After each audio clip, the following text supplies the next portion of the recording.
Le centre d'art sacré de Lille se trouve donc dans la crypte moderne de la cathédrale et a ouvert en 2003 pour accueillir la collection de Gilbert Delaine, collectionneur dunkerquois passionné d'art contemporain et qui, dans les années 80, a demandé à des artistes d'après-guerre de travailler sur la thématique de la passion du Christ, de la souffrance humaine et universelle.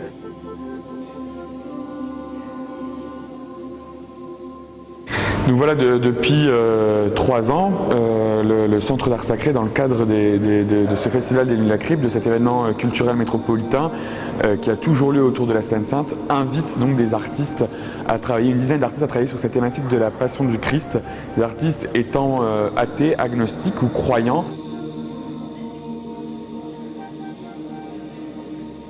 Il y a vraiment un travail aussi de rencontre et vraiment ces artistes acceptent de participer et de rentrer dans une aventure autour d'un lieu pas commun qui est cette crypte de la cathédrale, qui est un lieu sacré, acceptent également cette thématique qui n'est pas neutre, qui n'est pas anodine comme le lieu, cette thématique de la passion du Christ, des derniers instants de la vie terrestre du Christ.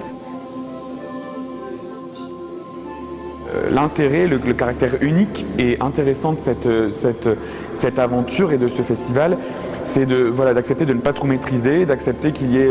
de faire de ce lieu un lieu de création, un lieu d'expression, où des artistes d'aujourd'hui traitent une thématique intemporelle que certains pourraient croire épuisée après 2000 ans d'histoire de l'art. Et non, on voit que des artistes, et pour la plupart, comme je vous le disais, non croyants ou agnostiques, ont encore des choses à nous dire parce qu'elles interpellent de fait sur quelque chose qui est le propre de notre condition, c'est-à-dire la souffrance. On est tous amenés à la vivre dans des moments de notre vie, et puis on est aussi tous amenés à la dépasser.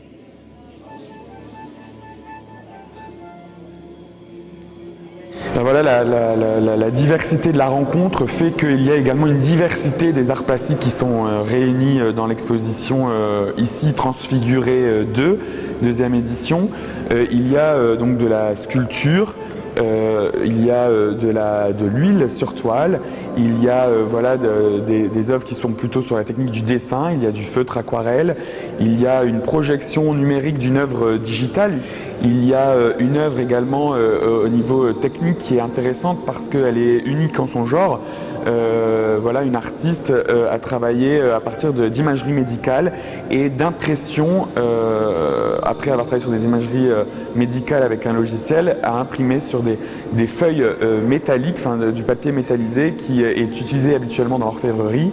Il y a également une huile sur toile qui est, comme je dis, assez classique. Il y a du fusain.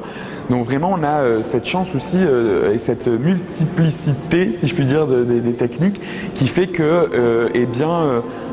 elle montre le visage pluriel de la souffrance, le visage pluriel de l'humanité,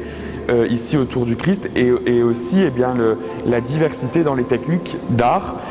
Et ce qui fait aussi qu'il peut y en avoir pour tout le monde, c'est-à-dire que chaque visiteur peut se retrouver selon le style, selon la technique, et c'est ce qui est aussi intéressant dans le lieu et dans le festival qui prône la rencontre, au pluriel, les rencontres.